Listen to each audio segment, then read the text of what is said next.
நம்ம ஆயர் குலத்துல அவதாரம் பண்ண கண்ணன், கருமை நிற கண்ணன், அவன் எப்படிப்பட்டவன்? ஆயர் குலத்தினில், ஆயர்கள்னா மாடு மேய்ப்பவர்கள், ஆயர் குலத்தினில் அந்த மாடு மேய்ப்பவர்களுடைய குலத்திலே நந்தகோபன் யசோதைக்கு மகனாக வைகுண்டத்துல இருக்கிற சர்வேஸ்வரன் வந்து தோன்றிய, தோன்றியன்னா அவதாரம் செய்தன்னு அர்த்தம். இந்த இடத்துல வியாக்கியானத்துல மணவாள மாமுனிகள் கேட்டார், அவர் அவதாரம் பண்ணது ராஜவம்சம் தானே, வசுதேவர் தேவகிக்கு மகனாகத்தானே பிறந்தார். ஆனா பாட்டுல பெரியாழ்வார் ஆயர் குலத்தினில் வந்து தோன்றியன்னு சொல்லிட்டாரே. அப்படியே பாருங்க, ஆண்டாளும் பெரியாழ்வார் திருக்குமாரத்தையும் ஆயர் குலத்தினில் தோன்றும் அணிவிளக்கைன்னு சொல்லிட்டா.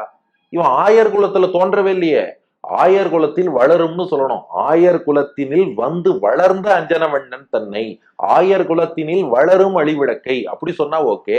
தோன்றும்னு சொல்லியிருக்காரேனா இதுக்கு மணவாள மாமுனிகள் வியாக்கியானம் பண்றார். ஒண்ணு, கிருஷ்ணன் பிறந்தது என்னமோ நாம மதுரால ராஜவம்சம்னு சொல்லிட்டு இருக்கோம். ஆனா அவன் அழுதது, பால் குடிச்சது எல்லாமே ஆயர்பாடியில தான். அங்க பிறந்த வேகத்துக்கு இங்க வந்துட்டான். எந்த தாய் முதல்ல பால் ஊட்டினாலோ அவளைத்தானே தாய்னு சொல்லணும். யார் பாசத்தோடு வளர்த்தாளோ அவளைத்தானே தாய்னு சொல்லணும்.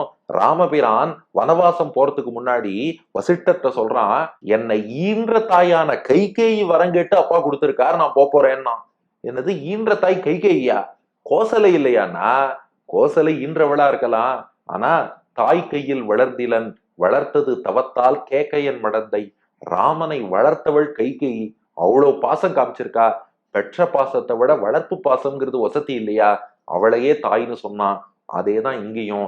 என்னதான் தேவகி பெற்றெடுத்தவள்னாலும் யசோதையின் வளர்ப்பு பாசம் எவ்வளவு வசதி. பெரியாழ்வாரே யசோதை பாவத்தில் தானே பாடுகிறார், தேவகி பாவத்துல பாடலையே. அதனால யசோதையே தாய்னு சொல்லிடலாம், ஆயர் குலத்தையே குலம்னு சொல்லிடலாம். ரெண்டாவது இன்னொரு அர்த்தமும் காட்டுறார் மணவாள மாமுனிகள்.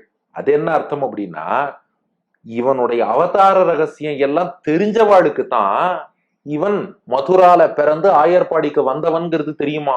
மற்றபடி கிருஷ்ணன் தளர்நடை நடக்கும் பருவத்துல உலகமே என்ன நம்பின்னு இருக்கு, இவன் யசோதையினுடைய மகன், இவன் தேவகி மகனா பிறந்து யசோதை மகனாக ஒளிந்து மறைந்து வளர்கிறான்ங்கிறது பின்னாடி இவனுக்கு 11 வயசு ஆனப்புறம் தானே தெரியும். பெரியாழ்வார் யசோதை பார்த்தாலும் ரகசியத்தை நாம இப்பவே போட்டு உடைச்சிடக்கூடாது, ரகசியமாவே இருக்கட்டும். இது எங்கேயாவது கம்சன் காதுல விழுந்து, ஓஹோ அங்கேருந்து இங்க இடம் பெயர்ந்தவனா நீனு அவன் ஏதாவது கிளம்பி வந்துட்டா என்ன பண்றது?